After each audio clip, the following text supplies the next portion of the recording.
This is House Planning Help, episode 300. Hi there, I'm Ben Adam Smith, and this is the podcast for you if you're interested in self-build or retrofit. I'm exploring what houses we should be building in the 21st century and trying to break down the major roadblocks that may get in our way. And coming up, something a little bit different.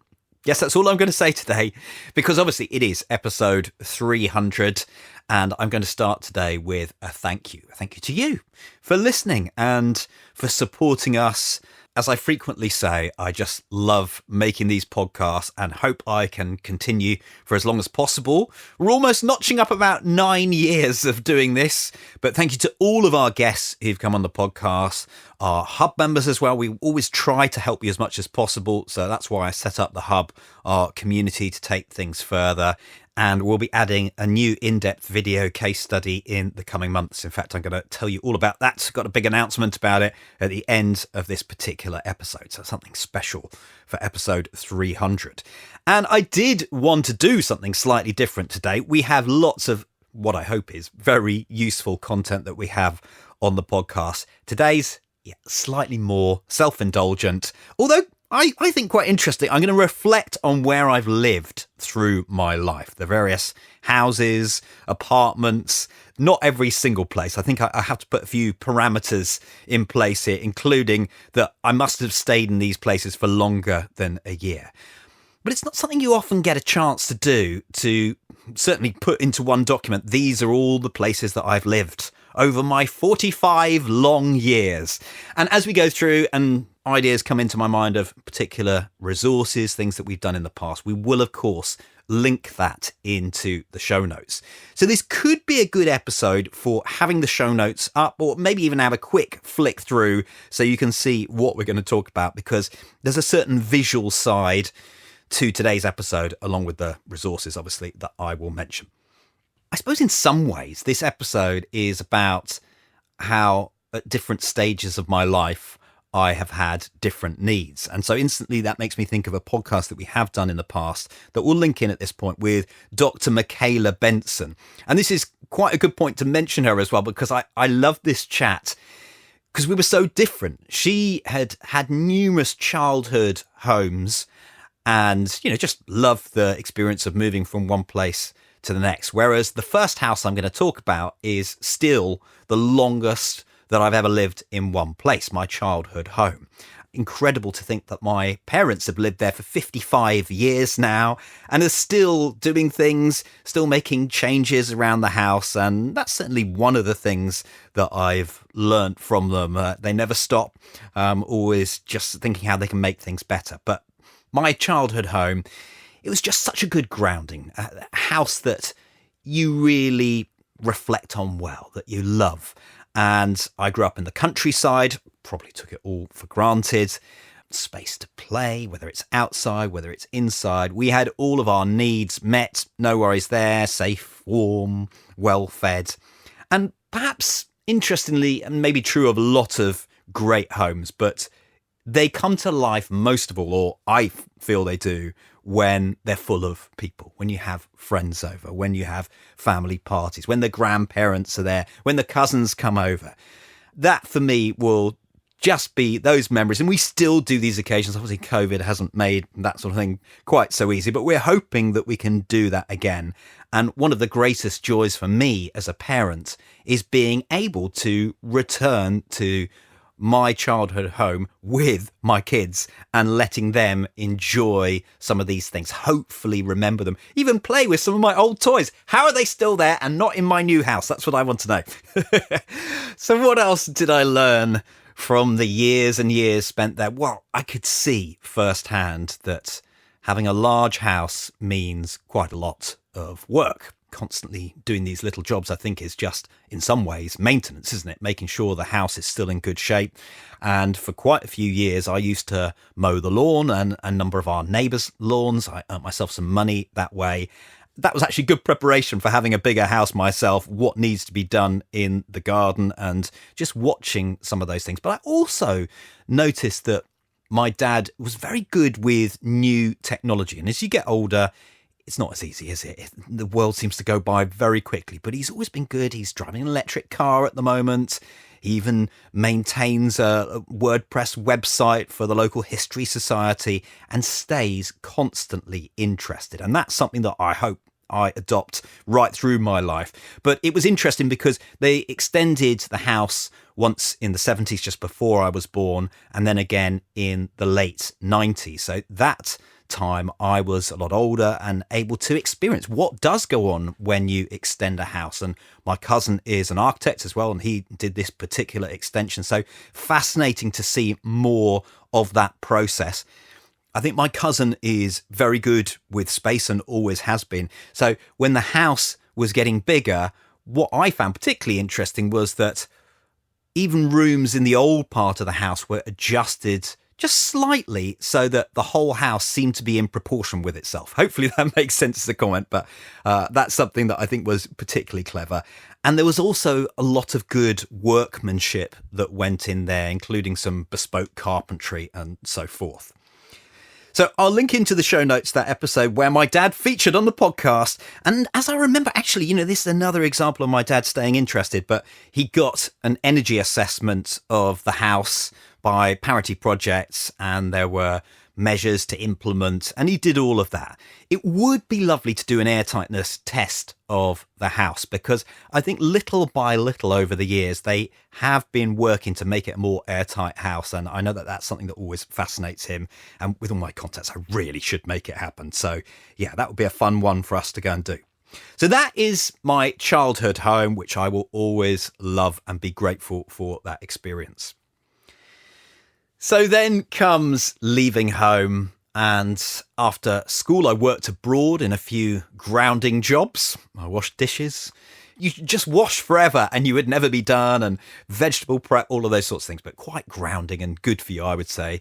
A plongeur, I think is how they refer to it. I did bar work as well. Really didn't need much in terms of accommodation, which was a good thing because I didn't get much from accommodation. It was often basic, cramped with lots of other people as well. But it was just a great time to grow up a bit, enjoy the snowy Alps and the cool waters of the Mediterranean, and just while away a little time. And then I moved on to university, which, again, accommodation changed a little bit, but I did spend 2 years, and pulling up the picture of this, it looks quite grim. I don't remember it being that grim, but I guess your priorities are slightly different at university. You just want a bed. Again, it's the same sort of thing.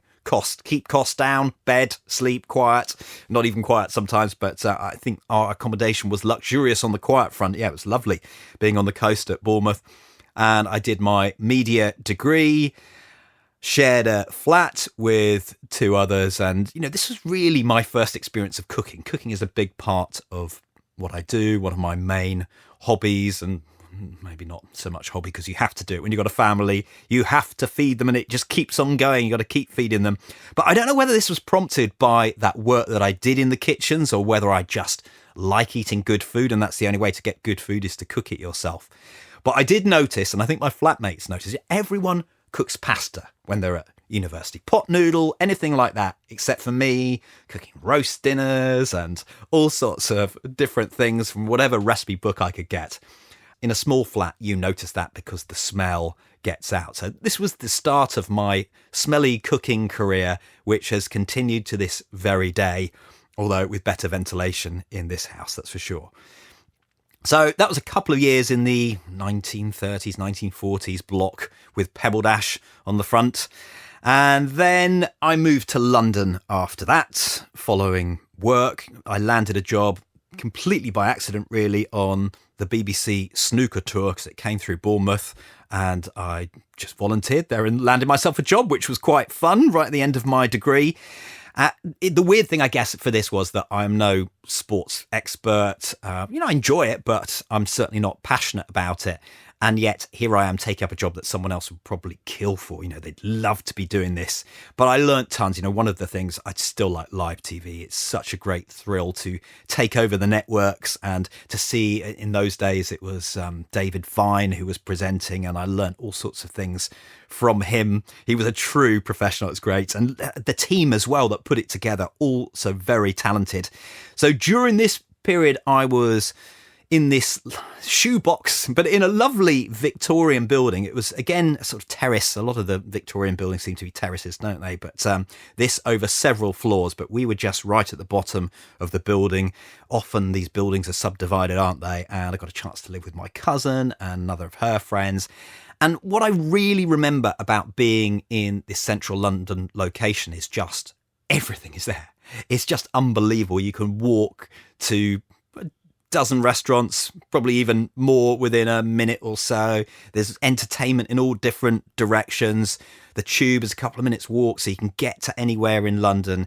It is definitely a young person's dream to spend a bit of time in a big city, a vibrant city. So I thoroughly enjoyed that. And I probably had a car at that time, but really only used it for the supermarket shop and much preferred walking, and spent lots of time sitting in the parks in the sunshine. And gradually, I think I must have transferred at some point back into radio. That was where I was very passionate to get back in there, get some music. I love my music. So that did happen slowly as I escaped sport and gave that job back to someone who deserved it. So I did that for a few years, and then I must have got itchy feet because I went travelling again. This is a theme of my life that I got to go around the world a few times, but on this particular time, this is the one time that I actually stopped in one place for longer than a year, which is why it deserves a mention. And that was in Mozambique. It was one of these strange experiences, just sort of happened to me, really. I met an Australian guy there who had a little community project and a rest house. And I thought, I'm going to stop and help you, which was a great idea until he got malaria and decided he wanted to come home. And so I was in this, well, what do I do now? Do I just continue on with my travels? And he said, no, stay here, make yourself at home. So I did. I took his hospitality and stayed on there and had an amazing time as the lone Mzungu, white man of this village. And it was a very isolated place because although it did have roads, there were dirt roads, and pretty much when the weather got bad, you could not pass them. So that there were no vehicles in the village. In fact, often it was this ferry that came past once a week that was the only way in or out, and the neighbouring islands and so forth. So it's a really interesting way to spend a year. The villagers there, I mean, really, it was mud huts and cassava. I think at that stage of my life, if ever I was fussy in the past, I would eat absolutely anything after that, because this cassava porridge that they all loved, but was the only thing that they ate. Yeah, as I say, my taste buds certainly matured during that time to, I will eat anything. If it tastes like food, I will eat it. I'm grateful now. It was also where I had my first experience of hiring builders. And do you know what? I think some of the same challenges exist in Africa, in Kuala Lumpur, who knows? But that was just so interesting to go back to basics and to really be building with mud blocks.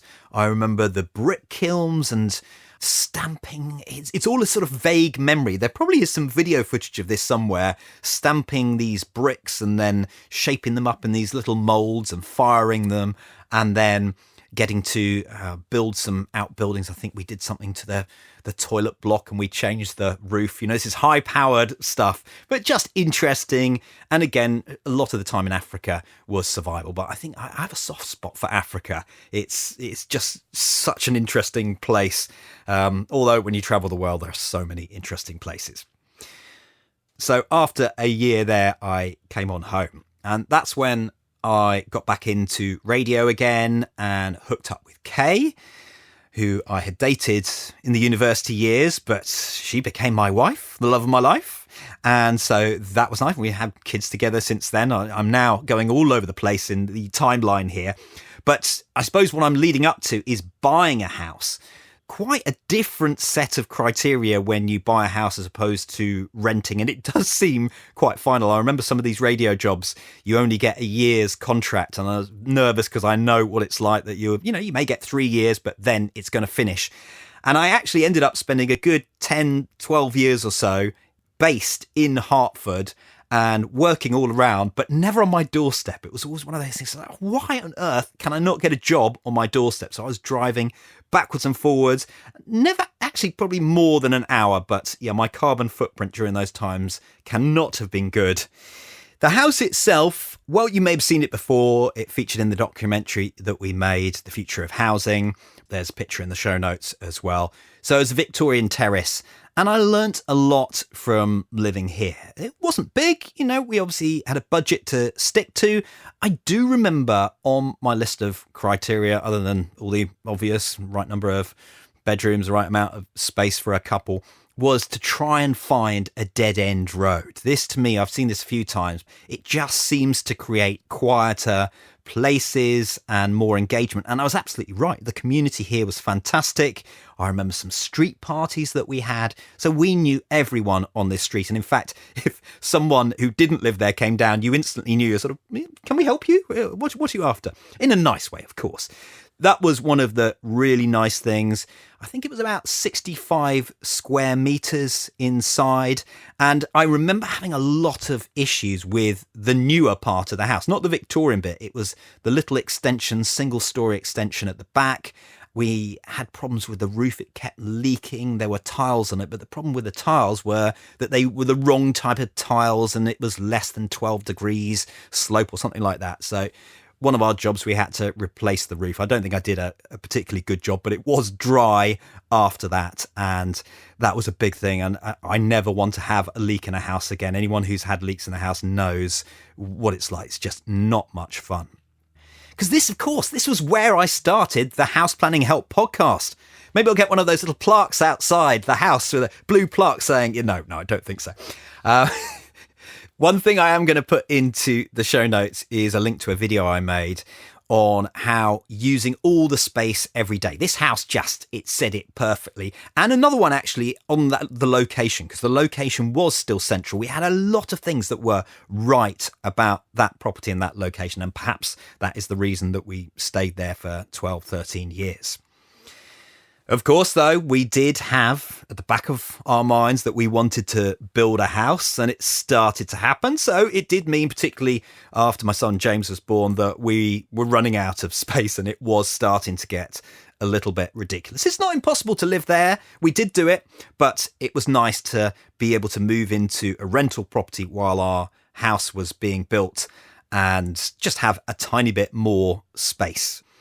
So renting again, I suppose for this one, we should say that the criteria of what we wanted from a rental property was very different from what we were buying for ourselves. We weren't so fussy. In fact, the location became very important. We wanted somewhere that was close to my son's nursery and that was close to the building site, that we wouldn't get stuck in traffic if we needed to do multiple trips out there.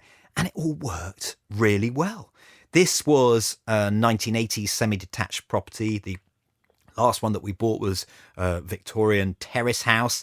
This being a later house, it was interesting in some ways how, I don't know what it was, but I do worry for the health of that property. There was one room that it was either incredibly hot or incredibly cold, and it had mold issues. So when we arrived in the house, there was no mold, and I imagine that's because it had been scrubbed off. But when we left, you could just see it just in the cupboards and all the rest of it. Really, really weird. And we stored a few boxes in the roof, and there was always a slightly funny smell, like there might be woodworm and an old water tank and all the rest of it. So I don't think it was the healthiest of houses, but what it did have going for it was really nice layout. And when you've got young kids, sometimes you just want them to be able to run around, entertain themselves, and the garden was just perfect, because in the house before we couldn't actually really see the garden from the house. So this was the reverse, that the kitchen and the living room just looked onto the garden. We could let them play out there and visually we could see them the whole time. There were obviously a few drawbacks of that house. That kitchen, oh my goodness, I'm sure you couldn't get a much smaller kitchen and people would walk through it to get out of the house as well. But again, it was about survival, and what was important really was it was a bridge to our new home. I will say this though, that out of all the homes that I've lived in, I've always felt the same happiness. It's not moved to bigger house, oh, I'm much happier now. No, I've enjoyed living in all these houses, and I've thought this a few times, that if Kay ever kicks me out of the house and I'm single again, well, what I'll do, this blog will then become me trying out different houses and going from house to house, spending a year there, reporting, finding little bits of mold like I was saying in that last house. But when you build your own house, you don't really want to do that. I'm open to it, but I don't want to do it just yet, particularly as I think there are a lot of benefits with building your own house, as of course you will know, because that's what you want to do listening to this podcast. Let's move on to the last one, shall we?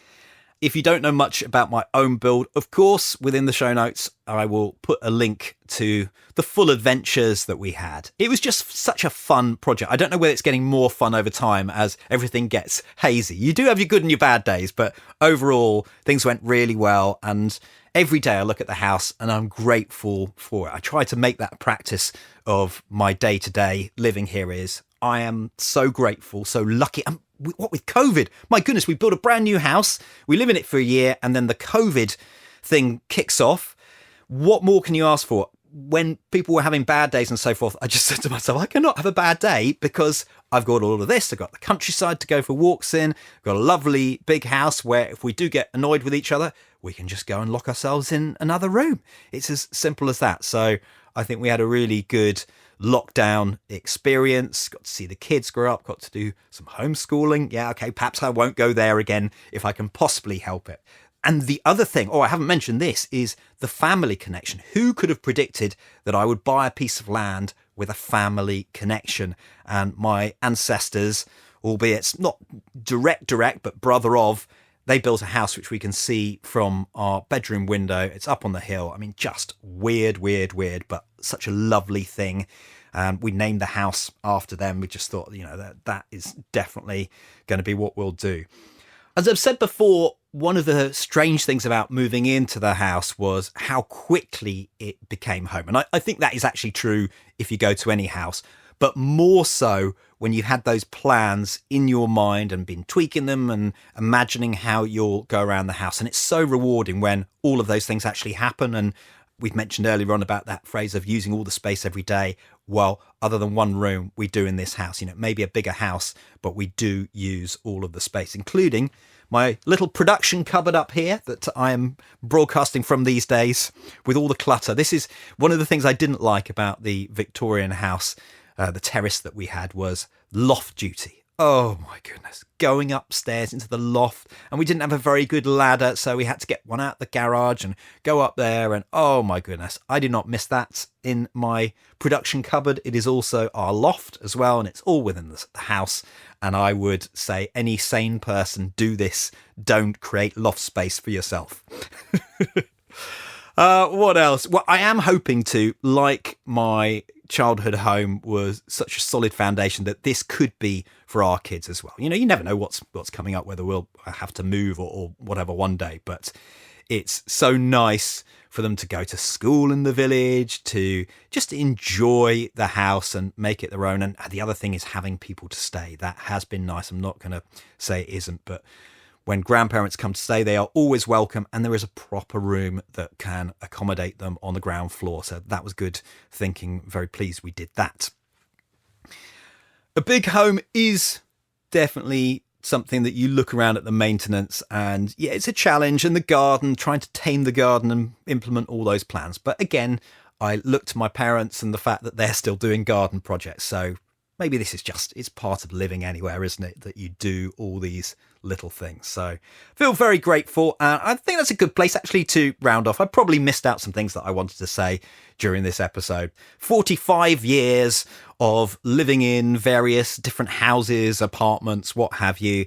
Now you know, and you can have a look at the visual story if you head online to houseplanninghelp.com/300. We'll return. Normal service will be resumed next time. If you would like to comment, I don't know why you would, but you can within the show notes at houseplanninghelp.com/300, or on social media. Links will be provided within the show notes, houseplanninghelp.com/300. So just before I check out today, I've added a new video to the Long Barrow story. This is the one we're currently focusing on. And this one looks at the preliminary air test. Paul Jennings is on site and is firing up the fan. But Paul and Alex are actually air tightness experts between them and have authored a paper on best practice measures. So this is quite good. Not only do we have a chapter on the air tightness test itself, but also some really good tips and techniques for when you do all your taping and so forth. And they even show you some examples of when it goes wrong. If you can pull the tape out and it just goes, that means you haven't done your taping very well. So that in the latest video. There's also a new live training session on biophilia. That's with Martin Brown. So you can watch that. houseplanninghelp.com/join. And we'll finish on an announcement. I've alluded to the fact that the in-depth video case studies are about to switch again. We've got one more episode coming from Long Barrow. And then we are moving to Kinver Passive House. We've chatted to Guy Hargreaves on the podcast. You can go and explore that a little bit more, but we will then be turning around episodes of this build. It's one of Alan Budden's projects. Alan is the lead at Eco Design Consultants and someone that I shortlisted for my own project. He's very good. And so this is going to be fascinating. I've never seen a retrofit happen before, watched it all the way through. And this is a period property too, so it's just going to be so interesting. Really excited to get that into the hub. As we've done in the past, we will just be turning around one episode a month. Maybe one day we'll get to turn around more, but that is the plan. And yeah, in a month's time, we will start those stories. Next time, this is good. You see, we're into the 300s and starting as we mean to continue.